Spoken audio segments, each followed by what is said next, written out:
किसी ने बड़ कमाल की बात कही है कि जमाना बनावटी है, हर तरफ से मतलब का सलाम आएंगे और किसी को कितना भी कर लेना, आखिर में माँ बाप ही काम आएंगे। हाय गाइस, मैं हूँ गोविंद कुमार। एक छोटी स्टोरी बाप बेटे की। जो बेटे अपने पिता को अनाथ आश्रम छुड़ाते। एक घर में बाप बेटे होते और पिता अपने बेटे से बहुत प्यार करते। जब बेटा छोटे होते तो वो पिता अपने बेटे को अच्छे-अच्छे कपड़े पहनाते, अच्छे-अच्छे भोजन कराते। बेटा धीरे-धीरे बड़े होते और उसे अच्छे कॉलेजों में उसे एडमिशन करा देते, अच्छे से पढ़ाई-लिखाई करवाते।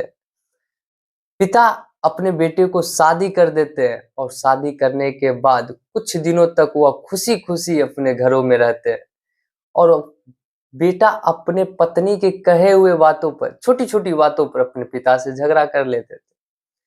एक दिन बेटा अपनी पत्नी के कहे हुए बातों पर अपने पिता को हाथ पकड़ते हैं और अनाथ आश्रम जाके छोड़ आते।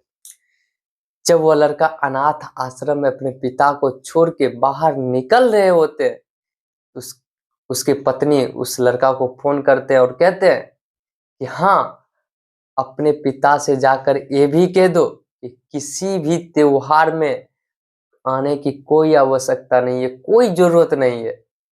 यह बात कहने के लिए लड़का जब पीछे मुड़ते हैं तो देखते हैं कि उसके पिता उस अनाथ आश्रम के मैनेजर के साथ खुश गप्पे लड़ा रहे होते, खुशी से बात कर रहे होते।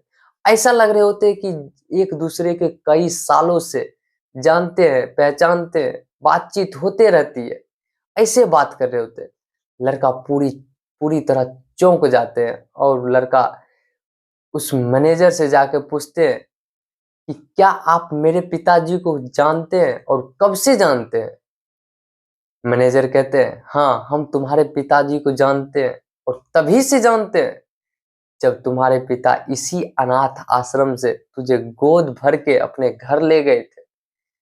लड़का समझ जाते हैं कि हम अनाथ हैं और कभी भी हमें अनाथ होने का महसूस नहीं होने दिया मेरे पिताजी। और लड़का को गलती रियलाइज होती है और लड़का अपने पिता के पैरों के चरणों में गिर जाते हैं और माफी मांगते हैं। कहते हैं ना कि अगर माँ बाप को दिल जीत लोगे तो पूरा दुनिया जीत जाओगे, वरना सारी दुनिया जीत कर भी आप हार जाओगे। और अंत में यही कहना चाहूंगा, ऊपर वाले के आशीर्वाद, अपनी मेहनत और अपनों के प्यार के साथ कर दिखाओ कुछ ऐसा कि दुनिया बनना चाहे आपके जैसा।